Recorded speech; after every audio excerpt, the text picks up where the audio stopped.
right. Well, let's just talk about some of the basics of corporate credit. All right. Well, what's the basis? How do you get business credit? Well, the first thing is to have a business entity, like an LLC or an Inc. A Corp. Once you have that, then you get into compliance. You're required to get a 401 listing. Um, you know, basically where you have a telephone that's listed in the yellow pages or super pages, one of those things on the website where someone can find your company's name.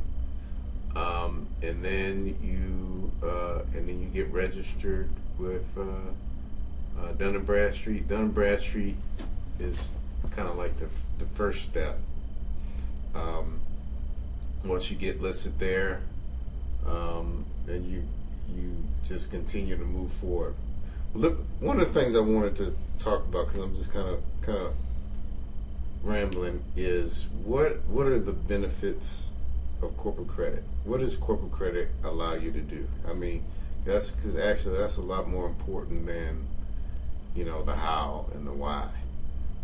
What corporate credit allows you to do is, like, for example, right here in this building, in the office, companies that lease the space to you want to know that you actually have some business credit or corporate credit, some trade references. Because if you don't, what they're going to ask you is to personally guarantee on a lease in a building. Can you believe that? What are some other things that you can do? Let's just say if you're a contractor or you do business with various suppliers, and if you're buying it with a credit card, usually even with a business credit card, you're personally liable on that card because you had to personally guarantee. Well, with once you have the proper corporate credit profile, it'll allow you to buy supplies with various vendors out there that your company, where you're not personally liable. And I think I showed this possibly before, but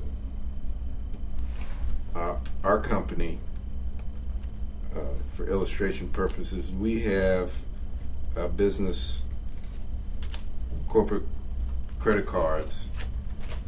Here's just some. Here's like a Staple card, Sears card, Office Depot card. Some of our contractors, as well as real estate investors, they love Home Depot, Lowe's, and these cards. And what I would call these are like second tier cards, I guess you would say. But then you have your tier 3 and tier 4 cards, where you notice here on this racetrack card, it's a MasterCard where your company can charge items, where you can buy things, and you buy. It's just cash, where you're not tied into the actual place where you have to buy because it has a MasterCard on there. I would call those cash cards, and that's a why. Okay, let me just share with you. Business credit is the foundation of all financing. All right. Do you know that you can lease a vehicle? You can have a vehicle just for your company. Some people use it for personal use, but obviously it's supposed to be for business use. Where, and say you're going into a car lot or whatever, and you have to they'll check your personal credit and everything. Well, just like these cards here, you can get a vehicle, or maybe if you're a contractor, you can get some kind of equipment to do your business without you having to be personally liable. And what happens if your company goes under? Well, your company goes under, but not your personal name. And that's important of that. But let me go back to how corporate credit is the foundation of all finance. All right.